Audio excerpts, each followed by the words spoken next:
ஓம்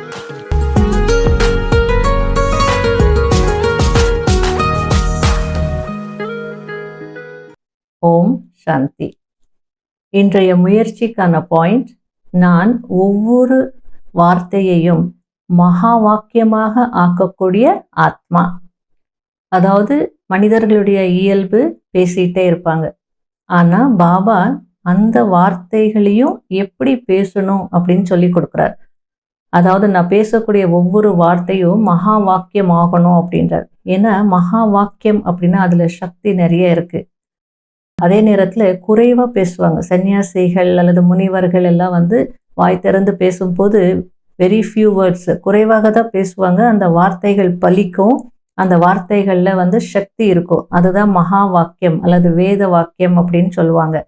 ஆகையால் இன்று நாள் முழுவதும் என்னுடைய வார்த்தைகளின் மீது எனக்கு கவனம் இருக்கணும். அது மகா வாக்கியமாக இருக்கிறதா என்று செக் பண்ணிகிட்டே இருக்கணும். பொதுவாக வீட்டில் வயசானவங்க இருக்காங்க, பெரியவங்க இருக்காங்க அப்படின்னா அவங்களுடைய வார்த்தைகள் என்ன சொல்லுவாங்க? ஆசீர்வாத வார்த்தைகள் அப்படின்னு சொல்லுவாங்க. அப்போ நாம் கூட யார்? இந்த கல்ப மரத்தில் மூத்தாதியர்கள், பெரியவங்க இல்லையா? ஆகையால் நம்ம வாயிலேருந்து வரக்கூடிய வார்த்தைகள் ஆசீர்வாத வார்த்தைகளாக இருக்கணும். இப்போ சமீப காலத்தில் பார்த்தால் சாக்கார முரளிகள்லேயே பாபா அந்த வார்த்தைகளுக்கான அட்டென்ஷன் நிறைய சொல்லியிருக்கிறார். என்னென்ன சொல்லியிருக்கிறார்? அதாவது நீங்கள் பேசக்கூடிய வார்த்தைகள் எப்படி இருக்கணும்? குறைவாக பேசுங்க, மெதுவாக பேசுங்க, இனிமையாக பேசுங்கன்னு சொல்லியிருக்கிறார். இதெல்லாமே நமக்கு தெரியும். ஆனால் எந்த அளவுக்கு ப்ராக்டிக்கலில் விழிப்புணர்வோடு செயல்படுத்துவோன்றது தான் கேள்வி. அதே நேரத்தில் வார்த்தைகளால் யாருக்கும் துன்பம் கொடுக்காதீங்க. டக்குன்னு நம்ம வார்த்தைகளில் ஏதாவது ஒன்று சொல்லிட்டு அந்த இம்மீடியட்டாக உடனடி வார்த்தைகளில் தான் நம்ம துக்கம் கொடுத்துட்றோம், ஒரு ஆத்மாவுக்கு கஷ்டம் கொடுத்துட்றோம், சகஜமாக கொடுத்துட்றோம், இயல்பாக கொடுத்துட்றோம். அதனால தான் ரொம்ப கவனமாக இருக்கணும். அந்த வார்த்தைகள் பேசும்போது யாருக்கும் நான் துக்கம் கொடுக்கலையா? அதே நேரத்தில் பாபா சமீபத்தில் என்ன சொல்லியிருக்கிறார்? வார்த்தைகள் மூலமாக அமைதியான சூழ்நிலையை உருவாக்கணும், வாயுமண்டலத்தை உருவாக்கணும், சண்டை சச்சரவுகள் எதுவுமே இருக்கக்கூடாது, பொறுமையாக பேசுங்க அப்படின்னு சொல்கிறார். அதே நேரத்தில் நல்லா இனிமையாக மற்றவங்களுக்கு புரிய வைங்க அப்படின்னு சொல்கிறார் இல்லையா? அப்போ நான் பேசக்கூடிய ஒவ்வொரு வார்த்தையிலையும் அங்கே என்ன இருக்கணும்? பொறுமை இருக்கணும், பணிவுன்றது இருக்கணும். பணிவு இருக்கும் பொழுது நம்ம பொறுமையாக தான் பேசுவோம். சில நேரத்தில் சும்மா பேசுகிறோம் அப்படின்னு சொல்லிட்டு என்ன செய்கிறோம்? கேலி கிண்டல் எல்லாம் செய்கிறோம். அதனால் பாபா கேலி கிண்டல் எல்லாம் வேண்டாம். அது தெரியாமலே அதுலேயும் ஏதோ ஒரு ஆத்மாவை ஹர்ட் பண்ணிடுவோம். நமக்கு தெரியாது. நம்ம சாதாரணமாக ஒரு கேலிக்காக ஒரு கிண்டல் பண்ணுறோன்றது பேசுகிறோம், சிரிப்போம். ஆனால் எந்த ஆத்மாவை எந்த வார்த்தை எப்பொழுது பாதிக்கிறது, எங்கே பாதிக்கிறதுன்னு சொல்ல முடியாது. சாதாரணமாக பைத்தியம் அப்படின்னு சொல்கிறது கூட வேண்டான்றார் பாபா.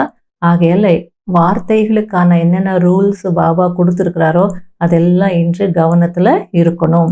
நான் பேசுனா ஊக்கம் உற்சாகம் அளிக்கக்கூடிய வார்த்தைகளை தான் பேசணும். பிறரை கீழே தள்ளக்கூடிய வார்த்தைகள் பேசக்கூடாது. மேலும் பாபா இதையும் சொல்லியிருக்கார், வாயிலிருந்து எப்போவுமே ஞான ரத்னங்கள் தான் வரணும், கல் போன்ற வார்த்தைகள் வரக்கூடாது. அதனால் சொல்லால இன்று நான் யாரையும் அடிக்கக்கூடாது என்ற கவனம் என் மீது இருக்கணும். அதே நேரத்தில் அனைவருக்கும் மதிப்பு கொடுக்கணும். பிரச்சனைகள் எல்லாம் எதில் இருக்குது? நம்ம மதிப்பு கொடுக்காத நேரத்தில் நம்முடைய வார்த்தைகள் அந்த மாதிரி மதிப்பு கொடுக்கல அப்படின்னு சொன்னால் அப்போ பிரச்சனை வரும் இல்லையா? அதனால் பிரம்மா பாபாவை ஃபாலோ பண்ணணும். அவர் எப்போவுமே எல்லாரையும் மதிப்பாங்க அப்படின்னு கேள்விப்பட்டிருக்கோம். சின்ன குழந்தைகளை பார்க்கும்போது ரொம்ப மதிப்பு கொடுப்பாரா. இவங்கெல்லாம் வருங்கால தேவதைகள் அப்படின்னு கூப்பிடுவார. வருங்கால தேவதைகளே அப்படின்னு கூப்பிடுவாங்களாம். யூத்தை பார்க்கும்போது, இளைஞர்களை பார்க்கும்போது டபுள் சக்தியுடைய ஆத்மாக்கள், என்னுடைய ஸ்தாபனா காரியத்துக்கு அந்த யங் பிளட் வேணும், இளம் ரத்தம் வேணும் அப்படின்னு சொல்லுவாங்களாம். அதே நேரத்தில் வயதானவர்களை பார்க்கும்போது இவங்கெல்லாம் ஹம்ஜீன்ஸ், பேக் போன் அப்படின்னு சொல்லுவாங்களாம். ஒவ்வொருத்தருடைய ஸ்பெஷாலிட்டியை பார்த்து பாபா மதிப்பு கொடுப்பாரு. அதே நேரத்தில் அந்த வார்த்தைகள் கூட அப்படி பேசி ஊக்குவிப்பார். அப்போ எல்லாருக்கும் பாபா கிட்ட ஒரு க்ளோஸ்னஸ் வரும். ஆகையால் இன்று நாள் முழுவதும் நான் செக் பண்ணிகிட்டே இருக்கணும். சாதாரணமாக பேசி அல்லது வீண் விஷயங்களை பேசி அல்லது பிறருக்கு துன்பம் கொடுத்து அனாவசியமாக கர்ம கணக்கை ஏற்படுத்தி கொள்ளக்கூடாது. அதாவது என்னுடைய வார்த்தைகளால் கர்ம கணக்கை ஏற்படுத்தி கொள்ளக்கூடாது என்ற கவனம் இருக்கணும். ஓம் சாந்தி.